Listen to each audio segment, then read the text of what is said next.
Salut à tous, nouvelle vidéo. Aujourd'hui on va voir comment vaincre le dueliste, second boss donc de la tour éternelle. On va voir ça en 3 points. Les caractéristiques du boss, ses différents patterns et à quel point ils sont durs ou non à esquiver. Et enfin l'équipe que j'ai utilisée, mes stratégies. Commençons sans tarder avec les caractéristiques principales du boss. Il possède 2 phases. Durant sa première phase, vous affronterez 2 boss en 1. Et lors de la deuxième phase, il fusionne pour former un seul ennemi. Le boss ne peut pas être fracturé. En revanche, il est sensible aux brûlures. Voilà, les brûlures sont assez efficaces contre lui. C'est un boss qui va attaquer de très nombreuses fois. Et l'un des trucs qui va le rendre très difficile à battre, c'est sa seconde phase, puisqu'il va attaquer forcément entre les patterns de vos différents persos. C'est-à-dire qu'il va empêcher vos personnages d'attaquer ensemble. C'est-à-dire que vous allez attaquer par exemple avec Verso, il va attaquer, puis vous allez attaquer avec Maël, puis il va attaquer, et en fait il va vraiment vous empêcher d'enchaîner vos attaques. Du coup vous pouvez pas trop faire de combo entre les personnages. En autre caractéristique, c'est un boss qui va avoir beaucoup d'attaques où il frappe toute l'équipe. C'est des attaques qu'il faut donc assez impérativement esquiver, sinon vous pouvez mourir très très vite. Le boss possède un pattern avec une attaque nécessitant un contre-gradient. Le dueliste possède 3 patterns nécessitant de sauter pour esquiver, 2 dans la première phase et 1 dans la seconde phase. Commençons par les patterns de la phase 1. Les duelistes attaquent ensemble. Le dueliste blanc va mettre quelques coups assez simples à éviter, puis ce sera au tour du dueliste noir. Attention, les coups là sont un peu plus difficiles à éviter. Puis on reviendra sur le dueliste blanc et il y a 2 attaques sautées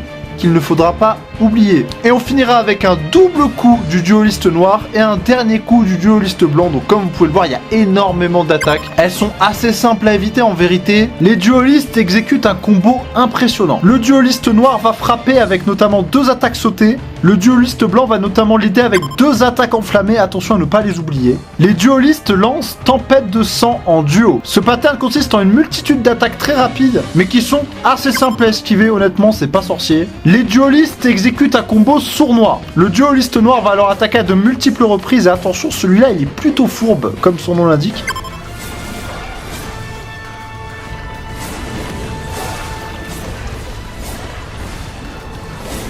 Passons maintenant à la phase 2 et c'est là que les choses sérieuses vont commencer. Chose importante à noter, toutes ces attaques désormais toucheront tous vos personnages. C'est-à-dire que si vous n'évitez pas, vous pouvez mourir en simplement 3-4 coups. On commence avec le dueliste exécute un combo rapide. Le dueliste va frapper rapidement avec notamment 2 attaques sautées dans un premier temps, puis 2 autres qui arrivent après. Attention à la fin du pattern qui n'est pas évidente à esquiver. Le dueliste exécute un combo implacable. C'est à mon sens son attaque la plus difficile à esquiver. Il va faire plusieurs mouvements un peu imprévisibles avant d'enchaîner avec 2 attaques sautées rapides et une dernière attaque qui va nécessiter un contre-gradient. Une fois que vous avez maîtrisé celui-ci, vous avez globalement maîtrisé le boss.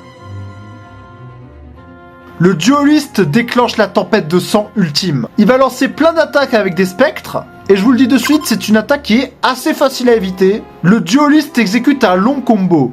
Là, il va falloir rester sur les nerfs car le dueliste va taper à plein de reprises. Des coups rapides mais qui prennent un peu le temps de taper. Donc des fois, vous pouvez esquiver un peu trop tôt, un peu trop tard. Passons désormais à ma team victorieuse. Je tiens également à dire que en ce moment même, il m'arrive de farmer le boss en boucle car j'arrive à le one-shot tout simplement et à esquiver toutes ses attaques. Tout ça pour dire que c'est pas un boss si compliqué. Une fois que tu l'as compris, bah tu le bats à tous les coups en fait. Donc voilà ma team victorieuse. Verso, Maël et Monoko. J'ai utilisé exactement la même stratégie que dans ma précédente vidéo contre le maître des lampes chromatiques, donc je vous conseille de la voir. Mais en d'autres termes, il m'a suffi d'appliquer un maximum de brûlure avec Verso. Je vous montre ici les armes que j'ai utilisées.